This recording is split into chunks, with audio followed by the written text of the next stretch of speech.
Dante's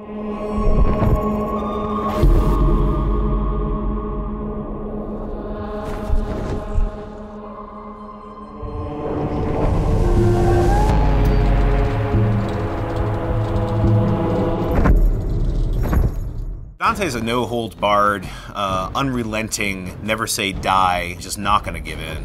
If anything sort of confronts him, he's ready to go up against it. Kind of a brutal bastard. Dante's not a good guy. He's like, ah! He's a guy who kicks down the doors of hell, quite literally. Kind of a basically.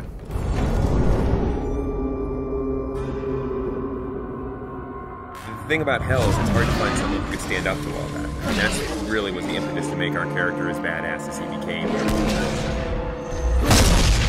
The poet, as he goes through hell, he's fainting, and Virgil picks him up and carries him over spots. And that's not a character that we could use for a hero. The real Dante was in Florence during the Civil War. He was more of a politician. We wanted something a little bit more, and so we made the bold choice to give him a past as a crusader.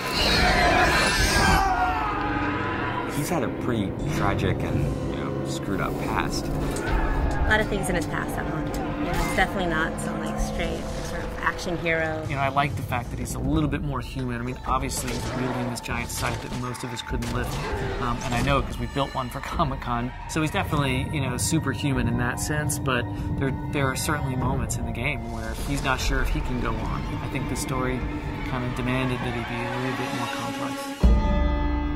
The first line of the poem is, at the midpoint on the journey of life, I found myself in a dark forest, and it's a metaphor for him being confused and troubled about his own life, but we wanted to go to the nth degree for the video game. And so we wanted him to basically have committed all these horrible sins. Dante is guilty of all 9 sins and then some. Definitely start to see how his family factors into it, and you might start to see some familiar faces as you're going through hell and how that sort of messes with him. He's done a lot of bad things in his life. I think one of the important things is as you play through the game, you realize that Dante also tries to redeem himself. The tapestry on Dante's chest is basically this enormous symbol of guilt for him, summing up all the terrible deeds that he's done, or all the terrible moments and memories of his life. The tapestry represents Dante's realization that he needs to suffer for his sins, the same way that people have suffered by his hands. Remembering things, but he's remembering horrible things, so we wanted them to be like nightmares, And we knew that we wanted a really cool mechanism for showing those kind of flashbacks in the game. He's literally wearing the sins of his past sewn into his chest, and he's the one who's sewn them in there. We unfold his past transgressions through a series of flashbacks.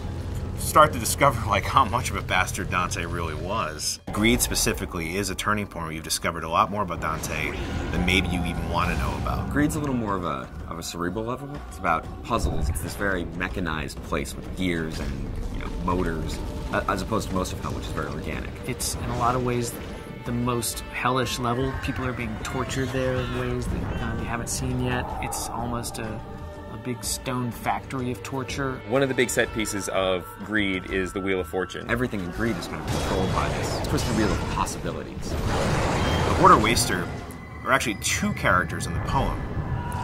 We've combined them into one. Technically, are 2 people, but they've been sewn together. One wants to hoard, collect wealth, the other wants to constantly expend wealth. And they're stuck together for an eternity to sort it out amongst themselves. Greed is all about torture and teasing people with the lure of gold and ripping them apart as they reach for this. Totally different sort of environment. You got molten gold sort of dripping on the sides. It's a complex level, but it's pretty fun to go through. Greed's an interesting level because it's really kind of the beginning of Act 2 in a lot of ways. You're going to leave Greed behind, descend down into the 5th circle, and which is anger, and that's where the putrid swamp of the river Styx begins.